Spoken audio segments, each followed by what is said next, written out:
మాదిగలు ఎక్కువ కమ్యూనిస్టులతో ఉండేది మొదట్లో, రైట్. ఏది 52 ఎన్నికల నాటి నుంచి. తర్వాత వాళ్ళు కులవృత్తులు భూస్వాముల చేతులలో ఉండేవాళ్ళు. అవును. వీళ్ళేమో కొన్ని ఇతర వృత్తులు కూడా ఉన్నాయి వీళ్ళకు, మాలలకు. వాళ్ళేమో లెదరు, తోలు, డప్పు ఆ పని మీద ఉండేవాళ్ళు కదా. సో అది క్రమంగా ఏమైంది అంటే 94 వరకు ఈ ఎన్టీ రామారావు పార్టీ వచ్చిన తర్వాత, ముఖ్యంగా చంద్రబాబు నాయుడు మాదిగల్ని మన వైపు తిప్పుకొని ఓట్ను కంప్లీట్గా ఇటు టర్న్ చేసుకోవాలని ప్లాన్ చేశాడు. ఓకే. ప్లాన్ చేసి మాదిగ దండోరా ఎమర్జీ కావడంతో దానికి సపోర్ట్ ఇచ్చారు. అప్పుడు మేమందరము దాంట్లో ఇన్వాల్వ్ అయినాం, మేము సపోర్ట్ చేశాం. అప్పుడే సబ్ కమిటీ వేశారు, తర్వాత రామచంద్రరావు కమిషన్ వేశారు, తర్వాత డివిజన్ చేశారు. డివిజన్ చేసిన తర్వాత 99 ఎన్నికలు చంద్రబాబు నాయుడు గెలిచాడు. ఓకే.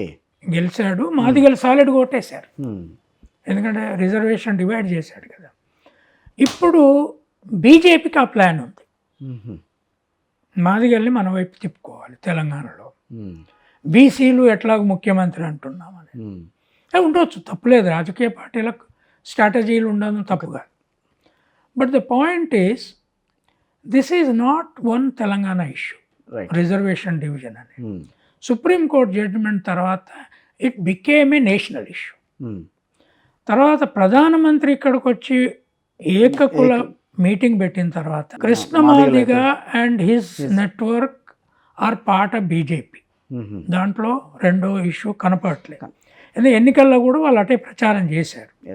ఈ స్థితిలో స్టేట్ చేయలేని దాన్ని ప్రెషరైజ్ చేయడం అనేది ఒక ప్రక్రియ మొదలైంది. ఇది నా దృష్టిలో మీరు కులగణన చేస్తారా, మీ సంగతి చూస్తాము అనే యాటిట్యూడ్ కేంద్రంలో మొదలైంది. దాని నుంచి ఇది జరుగుతుంది. అయితే డిఫెన్స్ మెకానిజం ఎవరికి వాళ్ళది ఉండొచ్చు, మాలలు మేము ఎట్లా జరగనిస్తామనొచ్చు మిగతా వాళ్ళు. కానీ మొత్తము బీసీలు, ఈ మాదిగలు, మాలలు మన ఫ్యూచర్ ప్రయోజనాలు చూడాలి. Democracy, constitution, reservation system. ఓవరాల్గా బీజేపీ రిజర్వేషన్ సిస్టముతో ఎంత దూరం వస్తుందో మనకు తెలియదు, నాకు డౌట్ ఉంది. మోడీ ఉన్నంత కాలం ఉండొచ్చు, మోడీ బీసీ కదా, నేను బీసీ అంటున్నాడు. కానీ ఓవరాల్గా వాళ్ళ ideology anti reservation ideology. Congress తప్పక రిజర్వేషన్తో వచ్చింది, కాంగ్రెస్ కూడా ప్రో రిజర్వేషన్ కాదు. ఇదే కాంగ్రెస్ 2006లో 27% సెంట్రల్ యూనివర్సిటీలో అమలు చేయాలి అంటే ఉన్న 100% సీట్లలో కాకుండా ఓవర్ అండ్ అబవ్ చేసి దానికి పైసలు అదనంగా ఇచ్చి వాళ్ళ మేధావులనే పెట్టి రిపోర్ట్లు, ఇదంతా జరిగింది, నేను చూసినా కదా. I was also consulting committee member. Veerappa Moily committee ఉండే, మొయిలీ కమిటీ. కనుక వాళ్ళు ఆనెస్ట్గా ఉన్నారని నేను చెప్పట్లే. వీళ్ళు అసలు ఐడియాలజికల్గా కంప్లీట్గా వ్యతిరేకులు. మీరు ఒక్కరు చూడండి, ఇవాళ ఏ బీజేపీ ఆర్ఎస్ఎస్ నాయకుని పిల్లలు కానీ, లేదు మాదిగమాల నాయకుల పిల్లలు కానీ, బీసీ నాయకుల పిల్లలు కానీ తెలుగు మీడియంలో చదువుతున్నారా? లేదు, అందరు ఇంగ్లీష్ మీడియంలో. కానీ ప్రభుత్వ స్కూళ్ళల్లో ఇంగ్లీష్ మీడియం కావాలంటే వీళ్ళు ఎవరు మాట్లాడతలేరు. ఇదేదో నాలాంటి వాని పిచ్చి పోరాటం లాగా తయారైంది. వెళ్తా ఆ సబ్జెక్ట్లోకి వెళ్ళే ముందు ఇంకొక ఫైనల్ క్వశ్చన్ అడుగుతాను. కొంచెం నాకు కూడా ధైర్యం ఉండాలి మిమ్మల్ని ఈ క్వశ్చన్ అడుగుతున్నందుకు. మనం ఇంత డెవలప్డ్ కంట్రీ అని అనుకుంటున్నాం కదా, ఇంకా ఈ రిజర్వేషన్లకి అవసరం ఉందండి? లేదు, రిజర్వేషన్లు ఒకే ఒక స్టెప్తో 30 ఏళ్ళ తర్వాత కంప్లీట్గా తీసేయాలి అనేది నా స్టాండ్. అంబేద్కర్ రాజ్యాంగం కూడా అదే చెప్పిందని అంటున్నారు. లేదు, ఆ స్టెప్ ఏందో చెప్తా. ప్రభుత్వ ప్రైవేట్ స్కూళ్ళని రద్దు చేయండి కంప్లీట్. ఓకే. ఎడ్యుకేషన్లో no private. Okay. All government schools change into one national language. Okay. That is English. మొత్తము ఎల్కేజీ టు 12th వరకు గవర్నమెంట్ స్కూళ్ళలో ప్రైవేట్ స్కూళ్ళను రద్దు చేసి. ఓకే.